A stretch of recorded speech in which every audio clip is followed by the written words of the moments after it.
Welcome back. Oh, that sucks.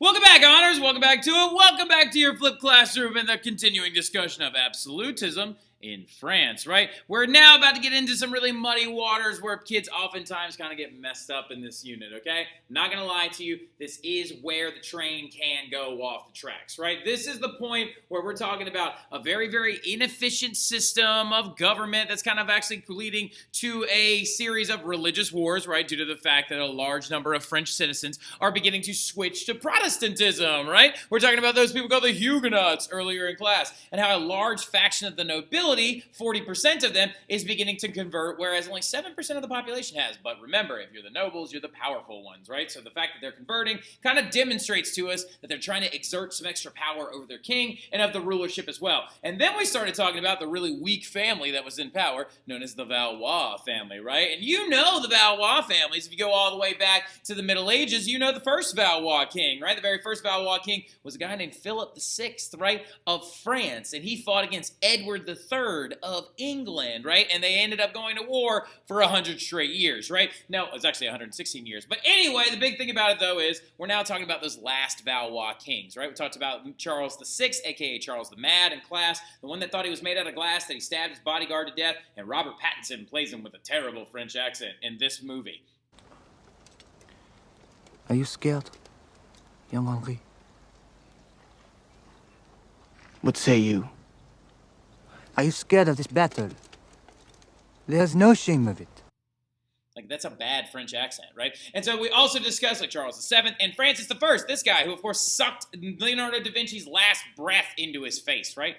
What a weirdo. So going into it, though, we need to understand is we're now getting into that final phase of the Valois kings, right? We're going to talk a little bit briefly about this guy and his impact on the royal family. His name is Henry II, right? One of the final Valois kings who is actually going to meet a very, very unfortunate death. Now, luckily for him, he left a few sons on the throne and stuff like that. Sons by the names of Francis II, Charles the Ninth, and then also Henry III, right? But Henry II, and this is where it's going to get confusing because there's a lot of Henrys that we're about to talk about. He actually died from a tragic case of jousting, right? He actually was jousting in a very large competition, and the joust exploded and a splinter went into his eye, right? And it actually killed him. But the bigger person that we're more concerned about is not actually even Henry II at all. We really like to talk about his wife more than anybody else, because she is going to lead down she is going to take France down a certain path, make a couple of big decisions that are going to lead to the ascension of a new family known as the Bourbons, right? Now, of course, you know Bourbon as Bourbon Street and stuff like that, being close to New Orleans, but this lady is very, very important. Do me a favor, go ahead and write her name down. Her name is Catherine de' Medici, right? That's right, we're talking about a Medici right now, okay? Catherine de' Medici is going to be one of, like, the actual Medici members from Florence, right? And she was married into the Valois family so that they could actually bridge the gap between the Medicis of Florence, Italy, and then also put them into the royal line of lineage, right? But Catherine de' Medici and Henry do end up having a few kids, but they are going to be the last Valois kings and Valois leaders of France, right? Now, give you a heads up, they're all super Catholic, and they're leading France during the wars of religion, okay? And they had a few tragic deaths, like I said, Henry, of course, getting that splinter to the eye, right? And Catherine is going to begin to realize that it's time to try and move towards peace, right? Because her sons appear to be very, very weak, and the other thing about it is, like, one dies from tuberculosis at a young age, and also he was actually Mary Queen of Scots' first husband. That was Francis II. But the other thing we need to know, though, is during the reign of her son, Charles IX,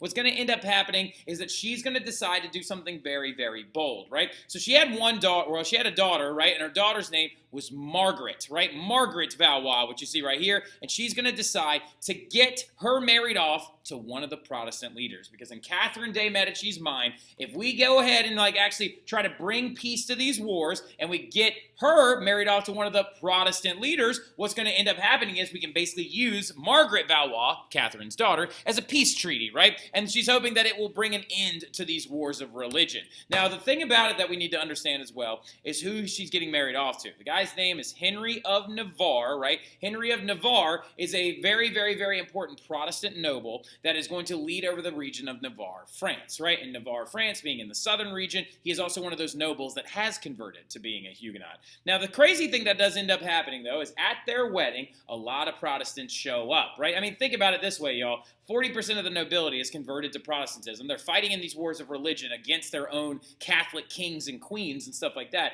Now, if they feel as though that this is a victory, right? They feel as though that Henry of Navarre getting married into the royal line of lineage and stuff like that, there's a chance that a Protestant leader could end up actually going into the throne and stuff. So they consider this a win. So a huge number of Protestants actually showed up at the royal wedding that took place in Paris, right? But then a few days after the wedding, this event broke out, right? Which is going to be a key pivotal moment in French history. That I'm reading this book right now by Simon Schama called Citizens, and it's about the French Revolution. And they've mentioned or referenced this event in French history multiple different times, right? But this event is known as the Saint Bartholomew's Day Massacre, right? About 3 days after the wedding was actually over, one of the king's closest advisors was actually a Protestant, and an attempt was made to murder him by one of the Catholic leaders of the Guise family that's very close to the Catherine de' Medici at the time, right? Now, what's going to happen though is due to a series of bad decisions, Catherine is going to decide to lock the gates of Paris, right? Because literally Paris was surrounded by a large defensive wall. She decides to lock the gates of Paris and have every Protestant that she can get her mitts on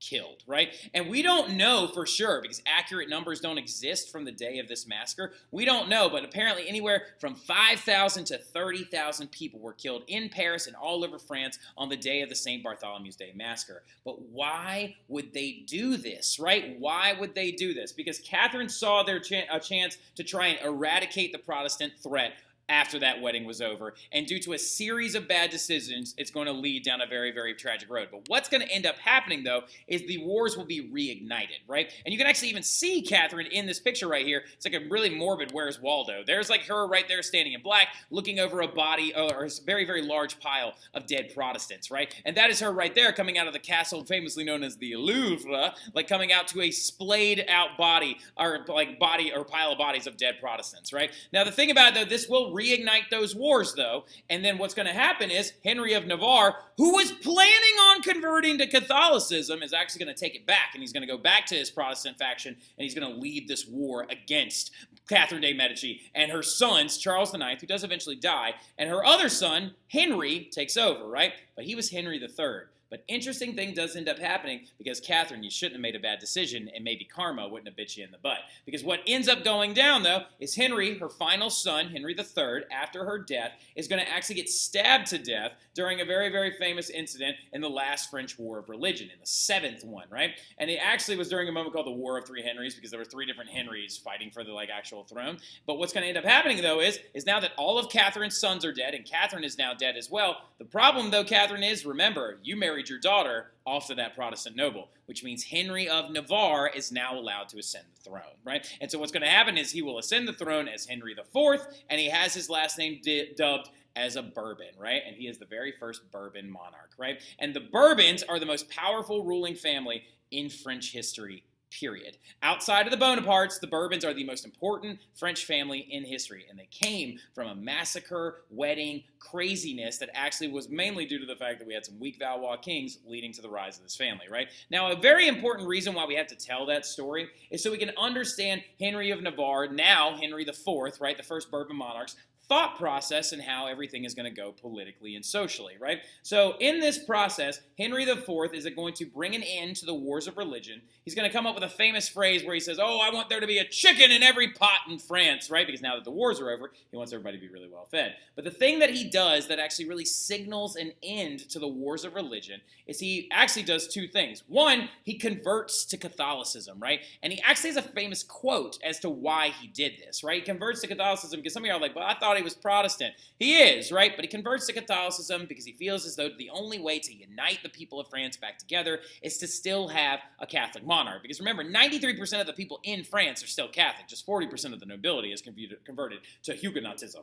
So what we need to understand, though, is he converts to Catholicism, and he has a famous quote where he said, Paris is worth a mass, right? Paris is worth a mass. Because he's like, in his mind, he's like, Catholic, Protestant, whatever. It's all Jesus, right? Like, so, and he decides to convert to Catholicism, and he passes a very important document. And that document is known as the Edict of Nantes, right? And at the Edict of Nantes, or in the Edict of Nantes, he claimed that Catholicism would be the official religion of France. However, Huguenots would be allowed to work in the government and worship freely. So this guy is passing a document of Enlightenment-style toleration of another religion. Now, this is a really big deal because this document is going to come up as being very, very important when we get to his grandson, right? His grandson, who is Louis XIV. But before you can talk about Louis XIV, there's somebody right there in the middle, right? There's a guy named Louis XIII, right? So Henry IV, though, Henry of Navarre, is going to do a great job at being king, right? Great job. Henry IV is literally sometimes known as Henry the Great, right? There are paintings of him slaying Hydra, and the Hydra is meant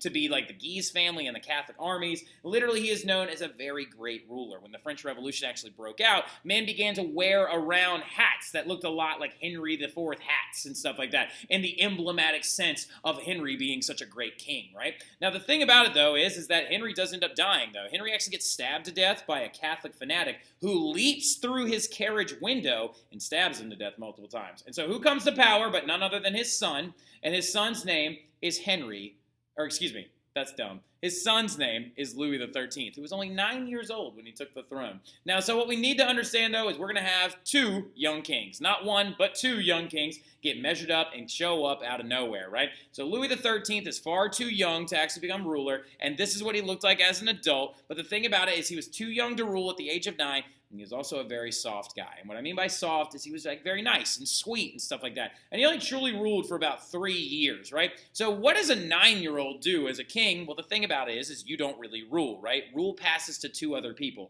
One is your mama, all right? So that's going to be his queen regent, right? His mother's name was Maria de Medici. And some of you are like, but I thought Margaret would have been his mom. You're right. You would think that, right? Because that's who Henry IV got married to, so he could become the first Bourbon monarch. But fun fact, he actually annulled that marriage right after he became king because, look, your mama killed a bunch of my friends. Like, I don't want to be with you. Also, she couldn't have kids. So, like, he annuls that and marries another woman named Marie de Medici, right? And this is her right here, okay? But that is Louis IX's mom, or excuse me, Louis XIII's mom. And the other person that actually rules alongside with her is a person that is his chief minister. Now, a chief minister is basically a royal advisor, right? And in this sense, they're always Catholic cardinals, right? And this guy that we're talking about is the one who really held the power, right? He actually called the Queen Regent, Louis XIII's mom, a buffoon, right? Like, literally, they had her banished from the castle for a little bit, right? Because he thought that he was trying to sway Louis's ideas a little too much, right? Or she was trying to sway his ideas a little bit too much. And this guy, though, is very, very important as seen in this painting.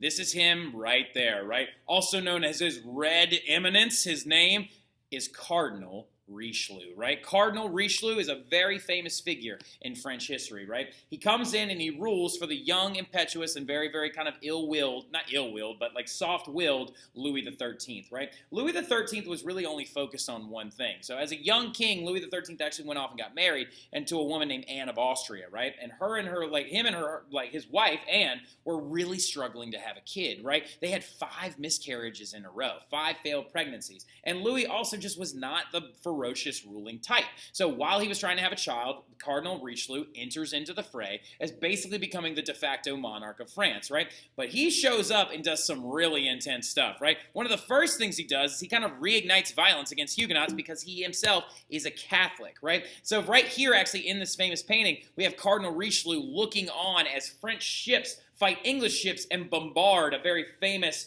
city known as La Rochelle in France, right? And La Rochelle is a Huguenot city that actually is full of Protestants and stuff like that. So he actually attacked and destroyed entire Huguenot cities and tried to actually usurp Huguenot nobles and their authority. Now, this is going to get him a bad rep, and people are going to want to see Cardinal Richelieu dead, right? And so what's going to end up happening, though, is they're going to try to assassinate him multiple times, okay? But what he does to try and one-up the assassins is he actually puts spies in the noble court, right? In the royal court, by the way, what a royal court is like a big party, right? Like, so like a lot of kings are very well known for court life, right? They have big get-togethers, parties, feasts all the time, right? There's music playing in the background, everyone's dancing. But what Cardinal Richelieu does to make sure nobody stabs or kills him, he places spies within this court. So if he actually any of those spies hear about an assassin on the way, they tip Cardinal Richelieu off. They find that guy, they arrest him, and they have him executed, right? Now, the other big thing he's going to do as well is he leads France during a very chaotic war, right? So there is a war that was sweeping all over Europe during the time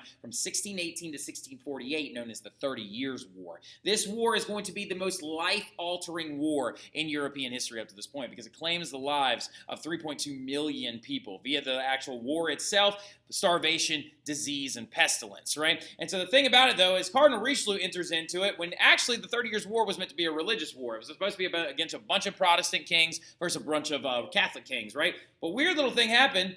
Cardinal Richelieu showed up, and he led France against the Habsburgs, who were also Catholic, right? And why does he do this? Because he despised the Habsburg family. Because remember, Charles V did what to his family? He split it in half. So what you ended up actually having is the Habsburgs in the Holy Roman Empire to France's east, and then you also had them in Habsburg Spain to France's west, right? And he didn't like the fact that they were surrounded on both sides by Habsburgs, so he actually led France during this war to try and tame those Habsburgs a little bit, and actually sent French armies to attack both sides, right? He despised those Habsburgs with a fury. But a big thing he realized during the 30 Years' War is that no king has true overruling power within France. Henry IV didn't have it. Louis XIII didn't have it. It's going to take until the next guy that shows up, Louis XIV, to be the one, the true, the absolutist of France, who ruled absolutely. And the reason why is because of this thing I put in all capital letters right there. This bad boy known as the intendant system, right? The intendant system was actually created directly by Cardinal Richelieu and his cronies, right? And what it is, basically, is it supersedes an old lawmaking body that actually existed in France, okay? So this is where things are going to get confusing, but I got you. If y'all need to come see me during S period, I got you, okay? We got this, all right? So there were these lawmaking bodies, basically, in France. There were 18 different districts all over France, right? And each of them had a little group called, this is going to make you so mad because it sounds almost exactly like the one in England, they're known as the parlements, right? Like, so yeah, the parlements. Now, like, so spelled almost just like parliament and sounding almost just like parliament, the parlements are Parlements, the parlements. Yeah, like, so now, but the thing about the parlements is they had a job, and their job was to write things into law, right? If the king said, hey, we're gonna stop serving hard tacos on Taco Tuesday, right? The parlements would then actually write it into law and distribute it throughout the 18 sectors of France, right? Throughout the 18 districts. Well, the thing about it is that gives those nobles a little bit of power in these parlements, because if they choose not to write this into law, then we don't really have an absolutist in France, do we, right? The thing about it, though, is Cardinal Richelieu creates this thing called the intendant system, right? Where basically he supersedes the parlements by placing a representative of the crown directly within those 18 districts, right? The intendant of this district, the intendant of Paris, and stuff like that. So what would happen now is if the king wants something done, he just tells the intendants. The intendants get it printed in a print shop, and then they distribute it to everybody on their own, superseding the parlements and giving a king full and absolute power. But the thing that does end up happening is Cardinal Richelieu dies, right? And then within 3 months, Louis XIII dies, leaving his young, little glowworm-looking son on the throne. And this throne now has no limits to authority, right? This little baby boy that was born after 5 failed pregnancies to the Queen Anne of Austria, right? So Anne of Austria, now Queen Anne of France, right?